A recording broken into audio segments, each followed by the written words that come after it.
Gaciba, Noveleto, CBF, VAR, Grêmio reage, estão indo longe demais. Árbitros são humanos, erros de arbitragem acontecem, mas o que vem se repetindo nesse Brasileirão vai além. Não há um único clube que não tenha sido prejudicado ou beneficiado por erros de arbitragem. Mas o que vem chamando a atenção com relação ao Grêmio não são erros isolados, e sim o conjunto da obra. Há algo estranho no ar, no universo das quatro linhas. Não em lances de jogo, fora da alçada do VAR, onde decisão fica a critério do árbitro de campo, mas nos capitais, onde exige a presença do VAR. O Grêmio está mal na temporada. Vendeu peças importantes e reposição não confirmou o que dela se esperava. Culpar a arbitragem pelos maus resultados no Brasileirão, no mínimo uma incoerência. Mas fechar os olhos diante do que está acontecendo, aí seria um atentado à lógica. Depois da chegada de Noveleto à CBF, o sobrenatural virou protagonista nos jogos do Grêmio pelo Campeonato Brasileiro.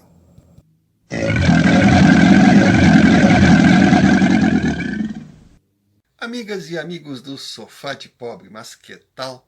Sou o Romário Oliveira e o assunto de hoje é... Se não for inscrito, inscreva-se no canal. Sem você, não existimos. Antes de sair, deixe o seu like, curta. Para você, só um clique. Para nós, fundamental. Ajude-nos a vencer um desafio. 5.000 inscritos até final de 2020. Fatos que exigem uma posição oficial da CBF. Grêmio versus Santos. 2 pênaltis contra o Grêmio marcados. Decisões acertadas. Infrações existiram. Incoerente foi a postura do VAR. Nos 2 lances chamou o árbitro que, diante das imagens, confirmou as faltas e mandou colocar a bola na marca de cal. No mesmo jogo, pênalti claro em favor do Grêmio. VAR ignorou. Grêmio versus Botafogo. Diego Souza atinge adversário pelas costas em disputa de jogo. Lance sem intensidade. Botafoguense, péssimo ator, permaneceu em pé e do nada, cena ridícula, efeito retardado, colocou a mão na coxa e caiu. VAR chamou o árbitro. Atacante tricolor expulso. Grêmio versus São Paulo. Daniel Alves, entrada pelas costas contra Luiz Fernando. Entrada violenta, com pisão no tornozelo, tirando o colega de profissão de jogo. O VAR ignorou. Quer mais? No início da partida, PP, lançado em profundidade, ficaria na cara do gol. Sofreu falta clara na entrada da área. Lance de expulsão. VAR ignorou. Segundo tempo, Jeromel claramente derrubado dentro da área. VAR ignorou. Do Mirahit, analista de arbitragem da Sport TV, revela: árbitro entrou em campo pressionado. Sandro, tá todo mundo revoltado que não se fala, vocês não falaram dos lances. Vocês estão falando do Renato e não mostraram os lances, porque nós temos um especialista para falar de lances. Aí está aí. Mas todo mundo tem o direito de falar de arbitragem, porque é um tema que polêmico, todo mundo quer ouvir. É importante ouvir outras opiniões também, né? Às vezes a gente não pode ficar sempre... a gente é especialista em arbitragem, mas eu aprendo muito também com vocês, com os comentaristas de futebol. Sempre é bom ter outra visão também. Agora, Sandro, antes da gente perguntar se foi ou não foi em cada lance, um pouquinho de contexto sempre vai bem, né? Sempre. Não foi uma semana normal para a arbitragem brasileira. Não, foi uma semana triste. Esse foi um jogo que começou no meio de semana, né? Apesar de ter sido jogado hoje, foi um jogo que começou durante a semana. A gente teve no meio de semana o jogo da Copa do Brasil, entre São Fortaleza e São Paulo. Quem apitou foi o Rodolfo Toschi, que é um árbitro FIFA e que estava escalado hoje para ser o VAR dessa partida de São Paulo e Grêmio. E o São Paulo, insatisfeito com a arbitragem do Toschi, na quarta-feira realmente não foi uma boa arbitragem. O São Paulo foi à CBF reclamar tanto da escalação do Toschi como árbitro de vídeo, quanto da escalação do Rafael Trace como árbitro. Por que do Rafael Trace? Rafael Trace foi o árbitro que nesta semana mesmo o Gaciba admitiu que foi o árbitro que, na função de árbitro de vídeo, no jogo entre São Paulo e Atlético Mineiro, ele errou ao traçar a linha de impedimento, anulando um gol legal do São Paulo. né? Não tem como perdoar. Ele entra realmente com a sola na altura, acima do tornozelo do jogador do Grêmio, do Luiz Fernando. Olha, Ana, o Saulo é mais rigoroso que a gente, né? Sim, Quando a gente viu a jogada aqui, achou que até pelo fato de ele não estar olhando pro pé do jogador, poderia ter sido só imprudência. Então, eu também achei isso, viu? Eu também achei isso na hora. Eu também achei que ele estava numa corrida normal e que o pé acabou se encontrando ali. Mas o jogador, quando acontece essas jogadas numa disputa que realmente você percebe que eles saltam e ele não tem controle sobre o movimento dele, ok, você pode baixar para amarelo. O marcador tá atrasado, né? Mas ali, na bola, ele tem controle sobre o movimento dele. Então o jogador ele tem que tomar cuidado com o que ele faz. Essa é a diferença de um acidente de trabalho puro. É quando o jogador não tem controle sobre o movimento dele. Nesse caso, Essa parada aí é horrível. E a FIFA está querendo controlar justamente por isso, né, Sandro? Porque a entrada com o pé em cima, ela é muito perigosa, né? Quando você bota só eu não acho justo, viu, gente, a gente colocar, usar só a imagem congelada. Se parar aí, nossa, porque isso aí é aquele movimento que você fala, todo mundo vai fazer isso, né? Tal. Mas eu acho que mesmo você considerando velocidade normal e tal, você teria que expulsar o Daniel sem lance para cartão vermelho. Já entrou para a história.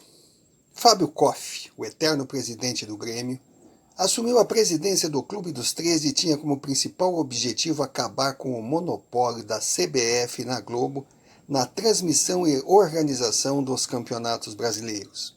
O projeto era transformar o Clube dos 13 numa liga padrão Europa, que seria o responsável pela administração do futebol brasileiro, cabendo à CBF somente cuidar da seleção. Interessados e beneficiados pelo monopólio do velho estilo reagiram. Koff atraiu para si ódio e represália de inimigos poderosos, sentimento que atingiu por tabela ao Grêmio Futebol Porto-Alegrense. Diretores de clubes do eixo Rio-São Paulo partiram para o ataque. Tudo era válido se conseguisse atingir o presidente do tricolor. A pergunta é: essa picuinha ficou no passado ou permanece até os dias de hoje? Depois do teatrinho de horrores protagonizado pelo âncora e apresentador jornalista Barreto do programa da Sport TV, renasceu a dúvida. Debochou e tentou ridicularizar o Grêmio e Renato Portaluppi de todas as formas. Teria agido por iniciativa própria ou a mando de alguém? Vejamos o currículo da criatura. Figurinha carimbada do Grupo Globo. Com anos no canal fechado, teve a chance de realizar o grande sonho, fazer parte da equipe do canal aberto. Mais visibilidade, prestígio e dinheiro. Na prova de fogo pipocou. Nervoso parecia principiante, gaguejou e cometeu erros primários. O sonho acabou. Não passa de um coadjuvante, bobo da corte. Após o final do jogo, São Paulo e Grêmio tentou lacrar em cima do tricolor. Resultado: passou vergonha, foi humilhado por Meira Hit. Não darei audiência a esse cidadão mostrando o que ele falou. Se estiver interessado, pode procurar. É fácil de encontrar. Essa pressão de São Paulo. Então esse jogo, todos os árbitros entraríamos muito pressionados. É claro que cada árbitro transforma essa pressão em alguma coisa, né? Eu transformava isso em combustível, entrava mais concentrado, mais querendo, mas todos somos seres humanos e nem todos reagem da mesma forma à pressão, né, Ana? Eu também entrou muito pressionado. Então a gente vai ver alguns lances aqui que... Vamos ver os seus carimbos aí. Isso, vamos começar aí pelo primeiro lance, né? Até vi a discussão de vocês fora do ar, falando sobre esse lance. Para mim é um lance que você tem que ver, obviamente, em câmera 1, que é o jogo real. Né? Em câmera 1 eu já achei falta. Árbitro bem posicionado, um pouquinho distante da jogada. E é interessante você falar isso, porque o árbitro, quando está distante da jogada e o lance acontece muito próximo da área, eu já fiz isso, a gente não marca. A decisão é não marcar. Quando você está na dúvida se é dentro ou fora, normalmente a decisão é não marcar. E hoje com o VAR mais ainda, né? Hoje com o VAR mais ainda. Você terceiriza, deixa que o VAR decida pra mim. Então eu acho que realmente ele até fala que não, mas ele não tem condições de avaliar se está dentro ou fora, nem condições de avaliar se isso é não falta. Então, para começar, foi fora? Para mim foi falta fora. Uma carga e deu na fora. Isso. Para mim, olha só, a gente tem uma carga fora da área. Mas tem a carga fora da área. O jogador já saltou para matar a bola no peito e ele leva uma carga atrás. Isso desequilibra totalmente o jogador, impede que ele continue na jogada. Porque ele tá dando a passada, ele ele tá no ar, então. Isso, ele tá no ar e ele é desequilibrado no ar. Então a passada dele já muda e quando ele vai cair, aí quando ele vai de novo pro chão, ele já perde a passada dele. Ele mata a bola pra frente, ele ia ficar à frente do Reinaldo, eu até gostaria de falar, e aí tá a carga, tá por trás com ele no ar. Pra mim, essa ação faltosa. Certo. E aí eu queria que voltasse na câmera 1, acho que é o Guilherme que tá aí no EVS, hoje eu vi. Eu queria que voltasse aí na câmera. O domínio da bola, claro, ó, ele mata a bola, já coloca na frente, ó. Ele ia ficar à frente do Reinaldo com uma possibilidade clara de gol. Por isso que pra mim, apesar de ser uma falta fora da área e que o VAR normalmente não entra, nesse caso o VAR deveria ter entrado porque é um lance de cartão vermelho. Pra mim, o Reinaldo, ao cometer essa falta aí, ó, que a gente tá vendo, ele impede uma oportunidade clara de gol. Então eu entendo que seria cartão vermelho. Se foi um lance de cartão vermelho direto, é obrigação do VAR chamar o árbitro. Por que não chamou? Chamar o árbitro para qualquer coisa. O VAR não chamou porque acreditou ou que isso não era falta, ou que não era lance para cartão vermelho. Mas o eu Renato penso... Portaluppi, técnico do Grêmio, ainda acha que o VAR tem que chamar o juiz para botar dúvida na cabeça dele. Não é para isso. Não é para isso. O VAR tem que chamar o juiz no caso de erro claro. E erro claro, infelizmente ou felizmente, é uma opinião do árbitro de vídeo baseada em critérios que ele aprende, né? Que deveriam ser parecidos, os nossos critérios. Então você acha que aí o Para mim errou e o do VAR também? Isso, para mim houve falta fora da área por causa da carga e para mim situação clara de gol que foi impedida pela falta do Reinaldo. Tive 3 opiniões sobre esse lance. Falta. Nesse momento da carga, você percebe que o jogador do Grêmio, que era o PP, dominou para ficar à frente de todo mundo. E ele foi impedido de ficar à frente de todo mundo com a falta. Por isso que para mim é lance claro de cartão vermelho. Eu chamaria o árbitro por esse motivo. Então tem erro aí, né? Para mim tem. Qual é o nosso carinho então? Para você que a minha opinião é que ele não está numa boa fase. Eu também já tive minhas más fases, né? Acho que todos nós temos, né? Em algum momento e tal. E ele não está numa boa fase, não. Diria que até mais más do que boas. Mas enfim, esse para mim foi um segundo pênalti não marcado, de novo do Reinaldo. E por que eu não marcaria? Segundo pênalti não, né? Oh, desculpa. Perfeito. Segundo Você erro. deu falta. Boa. Obrigado, Barreto, por me corrigir. Já estava errando. Tá vendo? De novo. A gente acabou de falar de erro, né? Eu acabei de cometer o meu. Aí, de novo, o Reinaldo na jogada, ele não olha para a bola, ele não olha para nada, ele só empurra o Jeromel. Para mim, também lance de pênalti. Acho até que o árbitro deixou seguir para ver se saiu o gol, né? Que salvaria todo o problema. Mas aí, como não saiu, ele marcou tiro de meta. E o VAR, de novo, na minha visão, se omitiu. Acho que o VAR hoje realmente se omitiu em várias situações do jogo. Tá? A gente viu 2. Tá? Obviamente que o VAR... Aí eu gosto sempre de explicar por que o VAR não chamou, que eu acho que é a dúvida Autonomia a do questão do árbitro. Renato. O VAR provavelmente não chamou porque ele entendeu que isso não era um erro claro. E eu entendo que é um erro claro. O que não exime o VAR da reclamação. Acho que é bom deixar isso claro. Quando eu digo isso aqui, Sandro, não é para a gente dizer que o VAR não se pode nunca reclamar do VAR. Claro. Sim, claro que se pode. O VAR também erra. Porque inclusive, quando a gente falou o VAR, né, parece que a gente está atribuindo vida a uma máquina. E não é. São pessoas que operam a máquina. Quem estava operando a máquina, agora, por exemplo, na visão do Sandro, errou. Tinha que ter visto aí. Aliás, pode rodar o Faustão aí, porque já tá carimbado. Foi muito bem. Né? Até a fisionomia do Reinaldo é de quem vai disputar na força. E no primeiro também, Ana, que a gente reparou, ele baixa a cabeça assim, só esperando, e realmente quando ele percebe que não é marcado, ele sai de fininho. O jogador ele se entrega muito nos gestos também. Ou seja, o Renato tem razão de reclamar que o VAR errou. Isso. Mas tem razão de reclamar que o VAR errou ao não chamar. Não chama. Não, mas não. O Renato sugeriu que o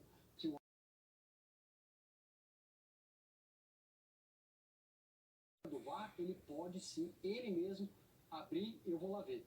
Isso eu acho muito interessante para controle de jogo.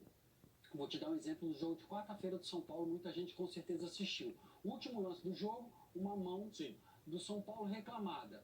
Muita reclamação e tal. Em vez dele esperar o VAR, ele fala, peraí, que eu mesmo vou lá ver. Tipo, o povo vai lá rapidinho, vê e fala nada a marcar. Então ele pode fazer isso, tá? Eu acho que é muito interessante essa possibilidade dele abrir para controle de jogo. Sabe? Principalmente nas capitais no final do jogo, uma final de campeonato. Agora, no geral, o árbitro de vídeo checa tudo. E, Renato, se ele não chamou o árbitro, hoje ele errou. Mas é porque ele entendeu que não era erro claro. Perfeito. né? Não tem como perdoar.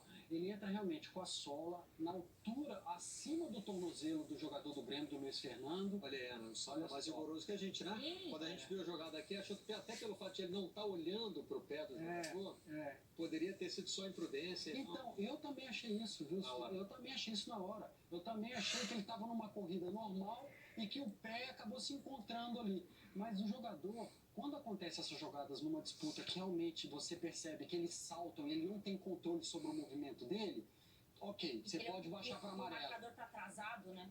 Mas ali, na bola, ele tem controle sobre o movimento dele. Então o jogador ele tem que tomar cuidado com o que ele faz. Essa é a diferença de um acidente de trabalho puro.